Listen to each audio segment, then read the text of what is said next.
with a quick loom on the German Reformation, right? So I'm going to go through this. You can pause it. I might go a little too fast, so you may need to pause it like always. All right. So I had a great question earlier. We started the Reformation era in general. And now what we're doing, we're focusing on different areas. The first one is the German Reformation. It's what initiated the entire movement. Tonight's reading is going to be talking about the spread throughout Europe. So make sure you're paying attention, thinking about that. But again, I love the questions. I love the interaction. I just want to tell you, I'm always impressed with you guys. All right. So with that, we're looking at the German Reformation. Specifically, the years are going to be 1517 to 1555. 1517 is of course, posted in 95 Thesis. And 1555 is the Peace of Augsburg. So those are the things that we're looking at, and we're going to define, we're going to trace.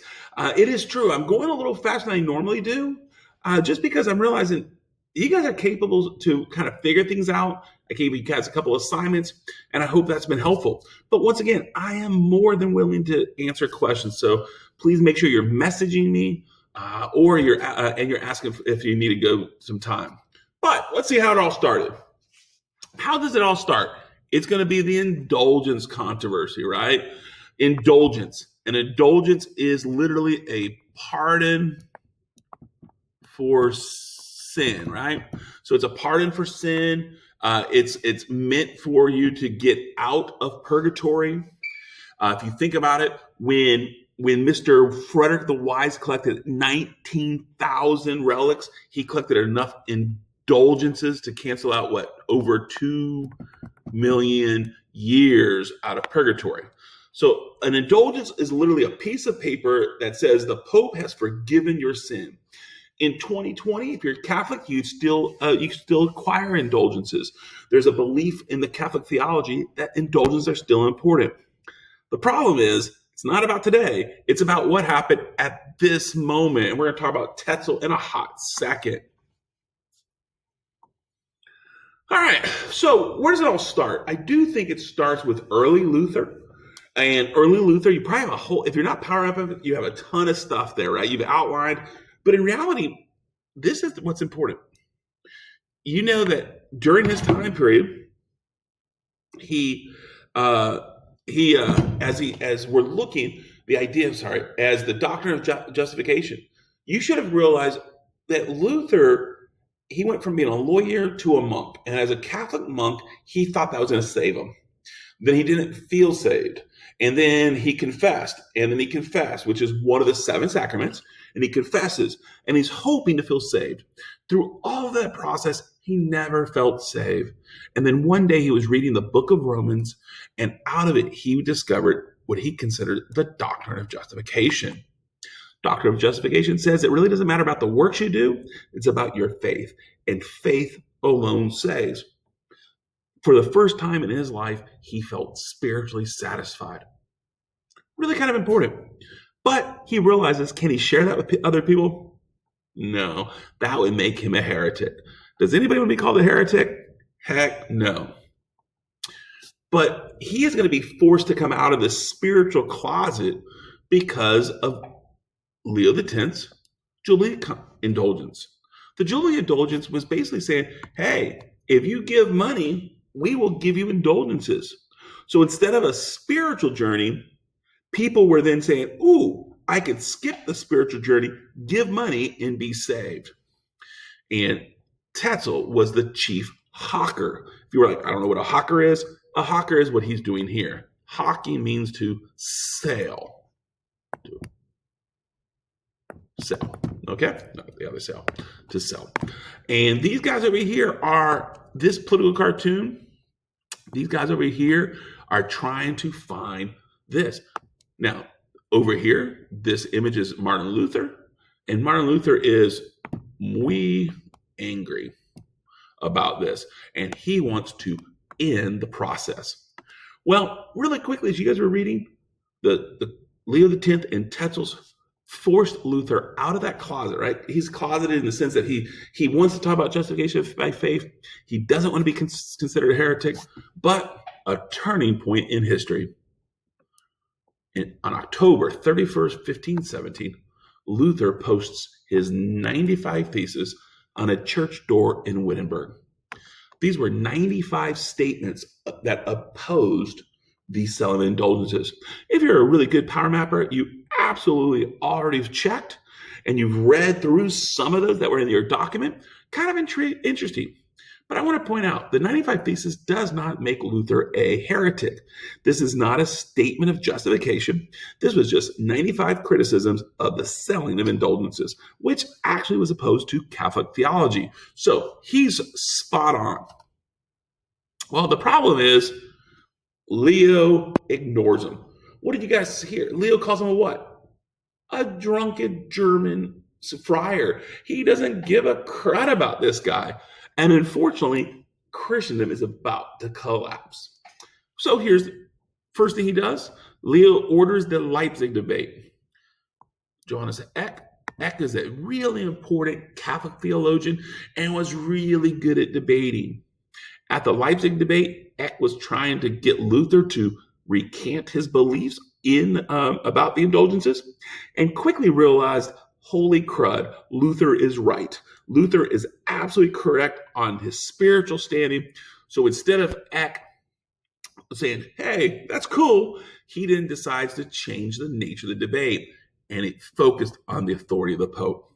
And in the end, Eck was successful in getting Luther to deny the power of the Pope. Once he does that, what is he now officially? He's officially a heretic.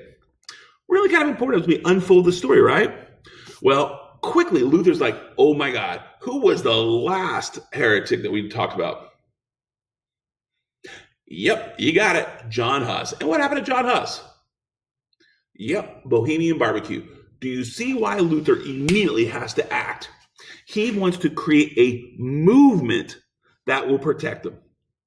Once again, Luther is going to publish these 3 pamphlets very quickly to create a German religious movement that will protect Luther. First one, address the nobility of the German nation. He's playing both on politics and nationalism. The first thing is he realizes the nobles alone were the political figures who could save him, like save his flesh. So he says, hey, you. And in this, he says, hey, you, why don't you have a German religious leader? We don't like the Italian leader. Make me your German religious leader, and we will be a German national church. So he played on the politics and the nobility, connected to the group that was going to be important, and then played on nationalism. He was very successful. A group of nobles, really a little bit later we know Frederick the Wise, is going to support him. He then has to convince the clergy that he is not a drunk German friar. So he publishes the Babylonian Captivity of the Church. He publishes this in Latin. Remember, the address here is in German, but the Babylonian Captivity of the Church is published in Latin. So the audience is only the clergy. And he's attempting to tell the German clergy that the Catholic Church was corrupt and that he alone could purify it. This is a spiritual one, religious. So this is politics and nationalism. This one is religious. Clergy. And maybe the most important one is on the freedom of the Christian man. On the freedom of the Christian man is the official definition of Luther's doctrine of faith alone or justification. Very spiritual. So what we see here, we see 3 pamphlets, one about politics and nationalism, one about the clergy, and one really about the theology or beliefs of Luther. And again, the whole point was to create a movement, because what's going on? A year later, Leo X officially excommunicates Luther. Excommunication from the summer assignment we've already discussed. Excommunication means you're kicked out of the church. But more importantly, if you're kicked outside the church, everyone can burn you. Woo! Don't want to be burned. And the other part is you're destined for hell. So this is the power of the Pope that he used to try to bully people into submission. Unfortunately for Leo, it's going to backfire for him. Because is this going to be like Huss? No. And I like this little image I found today. Look what happens here. This is the letter or the papal bull of excommunication. And what is happening to it? The papal bull is actually being barbecued. So, what does that tell us about a German barbecue? It's safe to eat the meat because at the German barbecue, they only barbecued instead of barbecuing Luther, they barbecued the letter. So, this image is evidence that I'm right that after the Leipzig debate, Luther published 3 pamphlets to create a movement.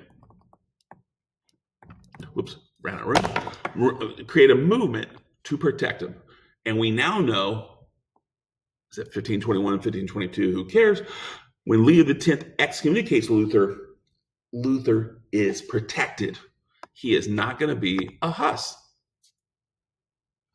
Now, this is where I want to stress that Charles V changed the nature of the German Reformation. Up to this point, it really has been religious. It's Luther, indulgences, Leo, corruption. It was really about religion. Now, you might say, hey, Wass, what about him going out to the nobility? I think you're right. I'm kind of overpassing that because all of the other things that we've looked at specifically are religious. Well, let's tell you what happens. Charles V. Charles V, who are his grandparents? Some people forgot. His grandparents are Ferdinand and Isabella, and they were the most what of Europe? Yeah, the most Catholic monarchs. Remember the Spanish Inquisition? So I want to point out, Charles V was a devout Catholic, very much like his grandparents. Politically, he wants to do better than his father, Maximilian. He wants to unite the HRE. I know you can't see me, but I'm hoping you realize, remember, unite. He wants to centralize. And what he's going to do is centralize. He wants to use Catholicism to centralize the HRE. He wants to get the Pope on his side. He thinks it's a great opportunity for him to do something that no other Holy Roman Emperor was able to do. So what does he do? He forces Luther to come to the Diet of Worms. I know it says Reichstag in your power map. Totally cool. It's just another name. And historically, I've always heard it called the Diet of Worms. The meeting diet, the word diet means meeting or gathering. And Worms is not worms, but Worms, which is a city in Germany. So he's going to go to Worms, and the whole purpose is to force Luther to recant his beliefs. So what happens? A 19, 20, 21-year-old young man, emperor, is sitting on his throne. He's 21 years old, I believe, at this time. And Luther comes in and he attempts to bully Luther into recanting. He believes that if he can force Luther to recant, he would have the Pope on his side and he would be able to successfully centralize his Holy Roman Empire. Really kind of important. Instead, Luther looks at him and goes, "Here I stand, I can do no other." Read that in your notes again or go to the textbook. It's a very important statement that he has. It's more than just that. But when I think about it, he looks at Charles and says, "You do not have judgment over me. Only Jesus does." He makes a religious stand, makes Charles really angry. And what happens? Charles exiles, exiles, exiles or banishes Luther. As a Holy Roman Emperor, he wanted him out of Germany. Does he get out of Germany? Heck no. One of the princes, the Elector of Saxony, Frederick the Wise, chose to protect Luther. That is giving Charles the finger, right? If he protects Luther, that means Charles has no authority over him. This is absolutely a moment in which a prince, an Elector of Saxony, is ready to go to war with the emperor. Why does he do it? First of all, probably religiously. He wanted to feel saved, and he may have, in fact, felt that justification was the right doctrine. So he wants to protect Luther. But we can't overstate that we can't understate that because what's the other one? The other statement is, what does Frederick want to do? Do you remember in class? Decentralize. Instead of the Holy Roman Empire being a united state, he wants it to be divided into 300 different German principalities, and he wants to hold on to what we call his German liberties. German liberties politically means the nobles have power over their land. If the princes have German liberties, what is the Holy Roman Empire never going to be able to be done? Centralized. So what has happened? Both these guys are now using religion for political reasons. I think that's really important that you guys realize that. I do think as a historian, this is the moment in which the German Reformation becomes corrupt. Rather than religiously, it begins to be viewed as a political moment. But I'll let you ponder that. It's one of my all right. Now, I want to also point out that Mr. Frederick the Wise, he is not the bravest guy on the earth. You're like, oh my gosh, look at this. This is what he controls. And look what Charles controls. And the Americas. Who is going to win in that fight if it's Charles versus Frederick? Who's really going to win? Yeah, if you said Frederick, bless your heart, it is clearly Charles. Charles may, in fact, be the most powerful individual king Europe has ever seen, at least in the modern era. So I'll let you think about that. But the question is, why was the German Reformation able to happen? If Charles is so powerful, why could he not stop a German religious movement? And I will tell you, as a historian, I can look at all of the other causes, and I think the other causes have value, but in the end, the only reason is because Charles V was overextended. Let's talk about that. What do we have? Number one, he is fighting the Habsburg-Valois Wars. Remember? So it's France. He's fighting here. He's fighting here. So at this moment, France is using its resources to attack Charles. So what's more important? Charles to defeat the religious movement, or is it to protect his political stability? Of course, his political stability is very important. And if you're like, hey, Wass, I forgot all about those, bless your heart. This is in the Renaissance Italian developments. These are the Italian Wars, the second part where it's Francis I versus Charles V. Okay? So at this moment, instead of fighting Luther and Frederick, he has to use his resources to fight the Valois War. Now, number two, he also is fighting the papacy. The papacy was growing jealous of Charles's power. They were fearful that he was going to become a tyrant over all of Christendom. So instead of the Pope being the leader, it was going to be Charles V. So therefore, remember, that's when the Pope tried to make Francis I emperor. Well, what did that cause? That caused, in 1527, the sack of Rome. So 10 years after this the German Reformation starts, Mr. Charles is still worried about Italy. So if he's still worried about Italy, can he fight Luther? Not at all. Now, that seems pretty important, but even more important is the third thing. It's the stinking Turks. The Ottoman Turks are invading. Suleiman, and you better know Suleiman, the Magnificent, is leading what we would call a jihad or a religious crusade, and he is going into the heart of Austria. And if for some reason you're like, Austria, I don't know, Austria, we should know this already. Charles V's power of the Holy Roman Empire is because of Austria. If he loses Austria, Charles V is no longer a leader. So as the Ottomans are invading, they get all the way to this city called what? Vienna. And at this moment, all of Europe is in trouble. If Suleiman the Magnificent is successful, we may not even be talking about the Reformation. We may not even be talking about Christianity. What we might be talking about is the Turks taking over all parts of Europe. So once again, instead of Charles fighting Luther, he is now having to focus on fighting the Turks. So because he's stuck using his resources to fight the Habsburg-Valois Wars, fighting the papacy, and fighting the Turks, Germany is protected and the Reformation is able to spread throughout the North.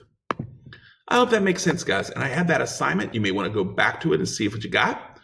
But so the only reason why the Reformation is going to be successful is most likely because of the overextension of Charles.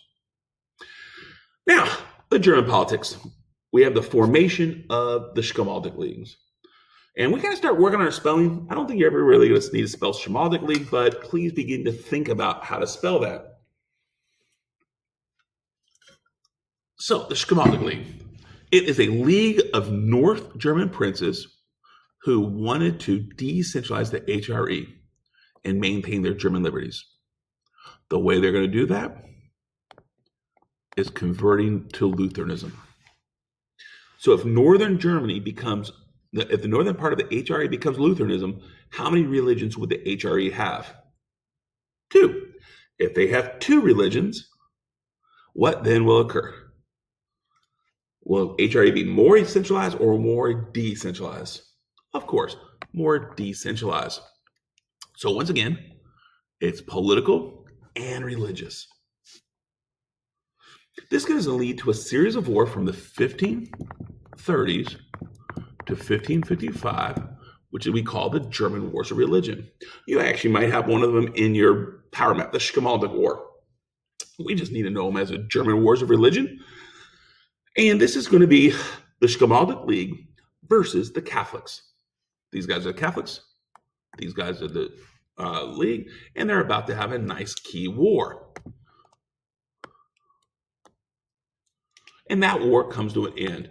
By the time Charles V was able to fully engage, he realized he had already lost. It doesn't matter how many war battles he wins. The war was lost because northern Germany was permanently Lutheran. So what he does in 1555, he organizes the Peace of Augsburg. And the Peace of Augsburg is the peace treaty that brings the German Wars of Religion to an end. There's 2 things that it does. It solves 2 issues. Number 1, religious provision. Religiously, Lutheranism and Catholicism would be equal to religions. So how many religions will be in Germany? 2. Lutheranism and Catholicism.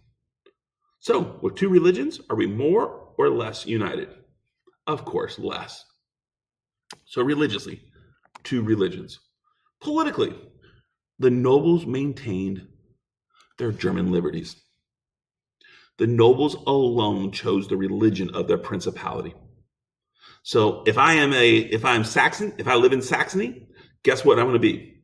I'm going to be Lutheran. What else if I want to be Catholic?